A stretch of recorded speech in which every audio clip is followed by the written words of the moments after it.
l'été dernier de retour. Le Mistral les a chassés. Souvenez-vous, septembre 2017. Encore étourdis par une branlée monégasque, les Marseillais étaient rossés par des tenants rennais. On a bien cru revivre la même histoire, ce dimanche. Rennes a mené 2-0. Puis le Vélodrome a grondé. Et les Marseillais se sont réveillés. 2-2, score final. L'OM est encore en chantier mais pas encore en crise comme d'hab, un grand coup de tatane. La première intervention de Rami, efficace à défaut d'être soyeuse, nous avait un chouïa rassuré. 3 minutes plus tard, le jeune Camara a été chaudement félicité par le Vélodrome pour une jolie interception. On s'est alors dit que cette défense était plus convaincante que l'association Kelta-Karami, en difficulté à Nîmes. On s'est bien planté. Elle était tout aussi tremblante à la 36e, Camara s'est laissé surprendre, Rami est arrivé très en retard et a tout emporté. Le ballon, la jambe et les espoirs de Clanché et de Pelé. Battu par un penalty tout en puissance de Bourigeaud, 37e, l'Albatros est coupable d'une grossière erreur sur le second but rennais, inscrit juste avant la mi-temps. Il a grossièrement relâché un centre anodin, offrant son but vide à Sarr, 45e.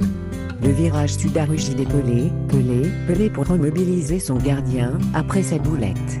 Il a surtout explosé à la 55e, quand les Marseillais se sont enfin réveillés, revigorés par un but aussi opportuniste qu'improbable de Campo. Corné à 2, centre de Payet, tête de Gustavo, poteau, Koubek qui la touche, Ocampo qui la reprend. Vous n'avez rien compris? Rassurez-vous, Ocampo non plus. Rami a ensuite touché la transversale, 56e, Payet a ensuite vendangé une belle contre-attaque, 57e. Mais bon, ce match s'emballait enfin, on n'allait pas se plaindre. Un but hors jeu de Mitroglou plus tard, 66e, c'est le Rennais Gonzbeni qui égalisait, envoyant dans le petit filet de son gardien un excellent centre de Campo, 72e. Solide derrière, malin devant, les Rennais ont la bonne gueule de l'équipe, qui va en emmerder plus d'une cette saison.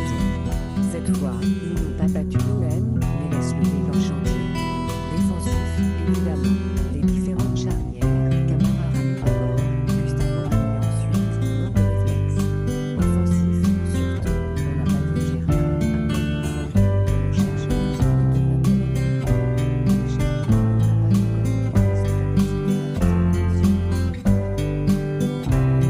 réflexes égoïstes et cette fâcheuse tendance à se prendre pour le sauveur. En même temps, cet OM Rennes était présenté comme celui de la